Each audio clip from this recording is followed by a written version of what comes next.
Hi guys, 30 day চ্যালেঞ্জের মধ্যে আজকে হচ্ছে লাস্ট ডে, 30 ডে। তো যাই হোক, তো সকালবেলা উঠে যে আমি ওভারনাইটের জন্য জিরে ভিজিয়ে রাখি, তো সেটা জল খেয়ে নিলাম। দেন আজকে কলেজ যাবো। দেন চান টান করে এসে মা আমাকে ভাত খাইয়ে দিচ্ছিল, মাছ ভাজা, ভেজ ডাল আর আলু ভাতে দিয়ে। দেন কলেজের জন্য বেরিয়ে গেছি। আজকে কলেজে আছে একটাই মাত্র ক্লাস, বাট আজকে ওদিকে ফেসবুক দেবে, তাই যেতে হবে, কিছু করার নেই।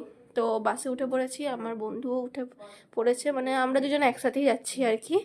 বাসে HB9-এ উঠলাম। দেন ওইখানে কলেজে কাজ টাজ হয়ে একটু আইসক্রিম কিনে নিয়েছিলাম দুজনে। দেন আবার বাসে করে আসছি। ওর ওদিকে বাসে করে চলে গেছিলো, একটা বাসে করে ওর তাড়া ছিল, যাই হোক। তো আমি তারপর চলে এসেছি। দেন দেখো, মানে কি বলবো, আজকে মানে গরম নেই, বাট ঠিক আছে, কোমর টোমর একেবারে ব্যথা হয়ে গেছে। তো তারপর বাড়ি এসে মা একটু চিকেন চাও করে দিয়েছিল, সেটা খেয়ে কিছুক্ষণ পর একটু কফি করলাম সবার জন্য। তো সেটা খেয়ে বাবা আবার রাত্রে আনলো চিকেন চপ, ডিনার করে নিলাম ফুলকপি তরকারি আর পরোটা। তো আজকে ছিল লাস্ট দিন মানে চ্যালেঞ্জের। তো আশা করি তোমাদের ভালো লেগেছে। এই পুরো চোখ টোক মানে রোগড়ে রোগড়ে ঠান্ডাতে মানে পুরো জ্বালালা করছে। যাই হোক, ভালো লাগলো অবশ্যই লাইক শেয়ার সাবস্ক্রাইব করতে ভুলবেন না। ফেসবুক চ্যানেল থেকে দেখলে অবশ্যই ফলো করে দিও। আর হ্যাঁ, সবাইকে জানাই গুড নাইট, আর আজকের জন্য টাটা।